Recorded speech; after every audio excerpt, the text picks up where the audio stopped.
yung sinabi mo, walang sasantuhin, di ba may nagtanong sa kanya na taga-media, "Sir, what happens if, why are you not including your cousin?"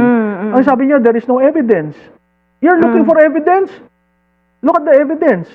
Saldico, he was part of your core. He was your appropriations chairman for 3 years. Just because he said, you know, these things, kalaban ko na yan, hindi na yan akin. Kaya ngayon sinasabi, anong credibility daw ni Saldico? Yung mga nagko-komentaryo, siya lang naman ho ang appropriations chair. Diba? Wala kang magagawa sa House unless may blessing ng Speaker. Si Saldico cannot decide on his own unless sabihin ni Speaker, go ahead. Gawin natin yan. I want to go to your QC survey. No? May nilabas kayo na sinabi nyo, shifting political bases. Yung admin support is crumbling. Yes. And do you think with Zaldico coming out and making those bombastic statements against the president, you think mas bababa pa? Oo, Serge, mas bababa yan kasi hindi sinasagot ng tama. If you recall the first video, I thought the PCO was going to respond directly because we saw Secretary Gomez taking the die, Secretary Pangandaman, and of course the official spokesperson of this administration. But they were not responding directly to the issues raised by Congressman Ko. Worst off, yung video 2 na ang default na sagot ni Attorney Pierre Castro. Oo, nalilimutan ko yung pangalan kasi best friend ko. ang sagot niya was DDS si Congressman Ko. Okay. When on earth? Why would you always... Kasi ang default nila, Duterte yan. Kasi Duterte. When the people are asking for clear answers. Ano ba ito? Totoo ba itong allegation nyo? Walang nagsabi na, hindi totoo yan, hindi nangyari yan. And then there were talks about kung ang presidente yan, bakit i-insert? Ilagay na lang sa NEP. Those people commenting like that do not understand the budget process. Yes. Why will you include that in the NEP? Ang daming nagde-defend dyan, ahensya yan. Mag-i-insert ka.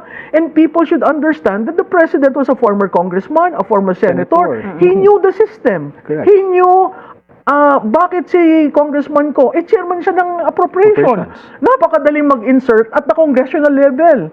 Ngayon, nakita natin, all of a sudden, there is a leadership fund under the NEP.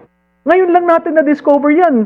Before this administration, there was not such a thing as leadership fund. What is the leadership fund all about? That is also a lump sum for the president. So kung hihimay-himay yung budget ng 2025, there is the leadership fund, which is a slush fund for the president, and there is an insertion, which is also for and directed by the president. And it's telling, dahil doon sa revelation ni Congressman Go, sinabi niya kay Speaker, at ang sinabi ni Speaker, wala tayong magagawa, sundin natin. Which is impossible. Di ba? So yung sinabi ni Presidente before na, hindi ko yan alam, wala akong control sa kanila, that is not true. You know, the highest office in this country is actually the most powerful. And you have so many agencies that you can, get into the bottom of things. You don't need an ICI, and you don't need what do you call this, yung House and Senate, kasi it adds to the political noise, but it doesn't dissect ano ba talagang katotohanan nito? True. And ikaw as a political strategist as well, no? Kasi the messaging of the palace is that unbothered ang Pangulo, still continue work, no? Yun yung sinasabi ni Attorney Pierre Castro, sino mas gusto nyo, yung nagtatrabaho o yung hindi nagtatrabaho, nagbabakasyon nga. And do you think it's a good, it's a good way of dealing with the issue? Kasi kanina binabanggit ni Professor Calilong sa atin that, the president should speak up and once and for all, address the issue being raised by Zaldico. Otherwise, baka lalo mag-escalate. What do you think? I agree with Professor Calilong, no?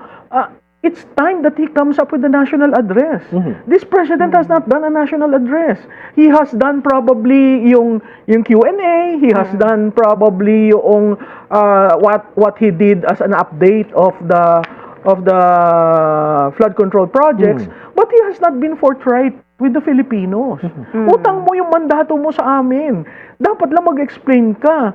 Pero yung paikot ng paikot na hindi mo tinutumbok kung ano talaga yung gusto mong sabihin sa amin, hindi.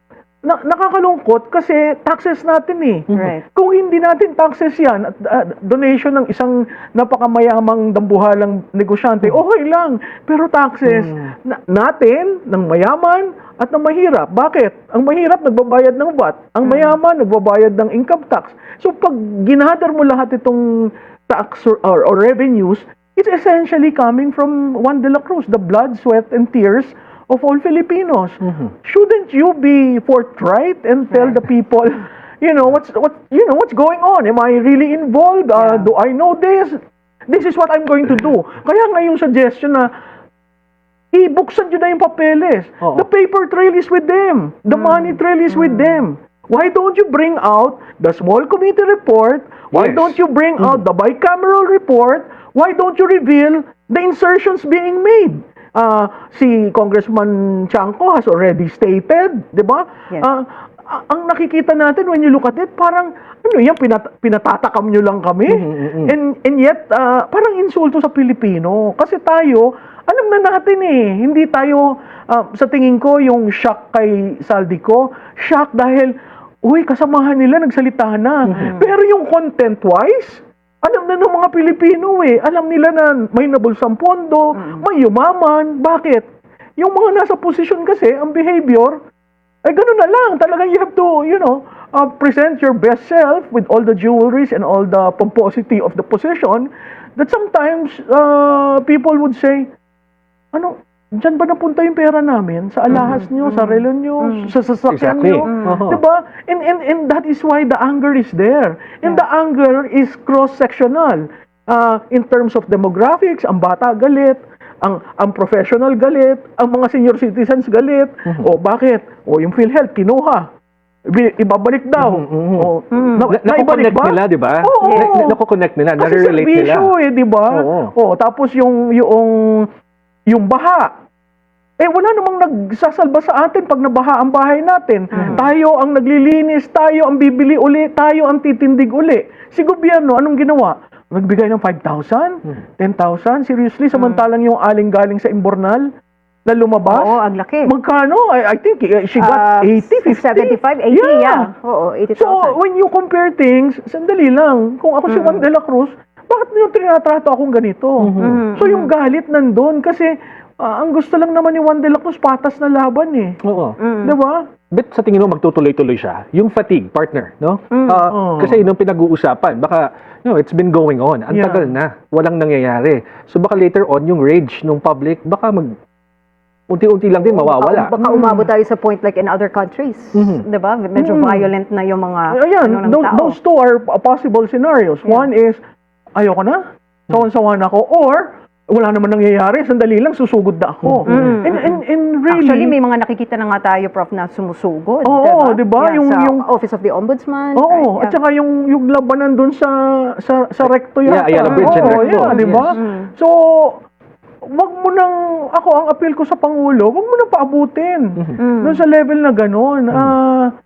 You just really need to hold the bulls by its horn and come up with what really happened. So aside from the President coming out with an address to explain these things, no, ano pa ang concrete measures na kailangan gawin ng Malacanang to temper yung sentiment ng Filipinos? Well, make the documents public. Because really, the documents will tell you a story. Those are the proofs that the ICI seems unable to reckon with, because the testimonies, it's one thing to orally say what happened. It's Yes. another thing to complete the paper trail and say, oh my God, ito yung nangyari. Ito ganitong kalaking pondo. It's all in, kasi budget yan So there is a notice of cash allocation, there's a SARO, there's a bicameral report, and ang akin yung sino ang lumamang sa mga politiko? Kasi kung ang insertions mo napakalaki at pinarada mo sa distrito ng iba na hindi alam ng iba, hindi ba yan meron ng malicious Yes, intent suspicious, to earn? So, may mga list si Zaldicong ipinakita, no? So they should start investigating on this at wag nang hintayin na bumalik si Yes. Zaldico. In fact, the documents, the attachment to his, what do you call this, part 1, may page eh. So kung titingnan mo, yung komentaryo ni Senator Ping Lacson, sir, may page. Ibig sabihin, nanggaling yon sa version ng House, yung GAB, Oo. General Appropriations Bill, na andun. So traceable, Traceable. Mahanap mo, Yes, oo. yes. Oo. So, at saka pag tiningnan mo yung dokumento at inad mo at tiningnan mo sa distrito, talaga malulula ka. So, kumbaga, these reports will be the big pieces of the puzzle na nawawala. Na if you piece it together, makikita natin yung overall picture. What really happened? Yes, that's why I've been saying the president has all the powers. He's the most powerful person in this country. He can do whatever he wants. Look what happened to Goo. Yes. Look what happened to the former president. And yet, when it comes to flood control issues, flood control lang yan. Oo. We're not even talking about the school building, Oo. the Roads. farm to market Yes. roads. Yeah. I mean, come Yeah. on. You just have to tell your PMS, can you put them together and let's study Oo. and let's present to the public? O bakit nga Hindi ginagawa. Bakit nga maluwa na sa tingin mo? Di ba ang sabi nga ni Secretary Vince, siya ang nagsimula nito. Yes, exactly. Oo. Bakit naman sisimulan ito kung siya'y kasama? Ang sagot ko doon, to deflect. Di ba? When you look at things, he said in the SONA, he has 5,500 completed projects. And Yes. then, lo and behold, nagbagyo. Everyone Yes, was saying, oo. what happened to the 5,500? Oh, that's one. Secondly, he said, mahiya naman kayo. So everyone was saying, palakpakan pa ang mga congressman, not knowing na sila pala yung sinasabihan. Tutukoy, Di ba? oo. So, okay, after doon, di ba nagkaroon siya ng press con where he identified the top 15 contractors? Contractors, yes. Why only 15? That's my question. Hindi ba dinidictate mo na kung saan titingin ng tao? Why only Bulacan? Why only Oriental Mindoro? Why don't you go Ilocos Norte, Davao City, Sorsogon, and Leyte? Serge, do you know that in Leyte there are 66 contractors? So ang tanong ko, 66 contractors doing what? 1 kilometer of road is one contractor? And you see how small Leyte is. That's true. So pag tiningnan mo by district, talagang para kang manghihina. Ngayon lang ako nakakita ng systemic raping of the kaban ng bayan. In a political sense, sino ang nakikinabang sa lahat ng nangyayaring ito? Politiko. Uh-huh. Politiko. Kasi nakinabang sila, nagkaroon sila ng pondo noong May 2025 elections. Hindi sila masyadong gumastos dahil grabe ang pagbudbud ng ayuda and all the alphabet soup of ayuda. Yes. 'Di ba? So, technically, masaya sila. Technically, mayaman sila. Ang ordinaryong tao, parang nanglilimos, nanghihingi na pahingi naman kami ng serbisyo. At yung serbisyong yon is defined by gaano kang kalapit sa kusina. Ikaw ba, constituent ko, botante ba kita? So, ang default, kung hindi kita botante, bakit kita bibigyan? So, yung powerful list ng ayuda is the controlling. So, sino who's benefiting from it? Them. That's why you look at the behavior now of the House of Representatives. Hindi magkaintindihan kung ano gagawin natin dito, etc., etc. Sa Senado naman, saan ka naman nakakita ng Senado na ilang beses na nagpalit ng Senate President? Di ba? Pag tiningnan mo, ano pinag-uusapan? Ito pa rin. It has been 110, 11 days Yes. since the President said, mahiya naman kayo. Pag ikaw sinabihan ka na magulang mo, iha, mahiya naman kayo. Hindi ba dapat kaagad nahihiya tayo? And do something about it. Yeah. Yes. 110 days? I don't know. Sabi ni Pangulong Marcos, wala raw sasantuhin kahit pamilya kung evidence will show, Yes. then wala siyang sasantuhin. But now, his name is allegedly part of the list na rin with the allegations ni Zaldico. Kung ito ay iimbestigahan ng, let's say, ICI, sa tingin mo ba, Ms. Malu, may Pupuntahan siya. pupuntahan nito? Wala. Will this lead to I something? mean, So what can we expect now? Well, ako, ang expectation ko lang for him is to say what really happened. Kasi yung sinabi mo, walang sasantuhin, di ba may nagtanong sa kanya na taga-media, sir, what happens if, why are you not including your cousin? Ang sabi niya, there is no evidence. You're looking for evidence? Look at the evidence. Saldico, he was part of your core. He was your appropriations chairman Yes. for 3 years. Just because he said, these things, kalaban ko na yan, hindi na yan akin. Kaya nga yung sinasabi, anong credibility daw ni Saldico, yung mga nagko-komentaryo, siya lang naman ho ang appropriations chair. Oho. Yeah. Diba? Wala kang magagawa sa House unless may blessing ng Speaker. Si Saldico cannot decide on his own unless sabihin ni Speaker, go ahead, gawin natin yan. Oh, well, anyway, if you have any unsolicited advice to the administration to, to continue surviving, kung hindi man survive, kundi magpatuloy sila Oo. and matapos yung Matapos termino yung ng term. 2028, what will that be? Mahirap akong mag-advise. Kasi ang tingin nila sa akin, kritiko. Kahit na positive yung sinasabi ko, minamasama nila. Ang akin lang, ayusin natin. Kasi yung ekonomiya natin, walang patutunguhan. Nasa baba na tayo eh. And when you look at Vietnam, when you look at Cambodia, they're ahead of us. And, Filipinos are very talented. Filipinos are hard workers. Filipinos have what it takes to rise.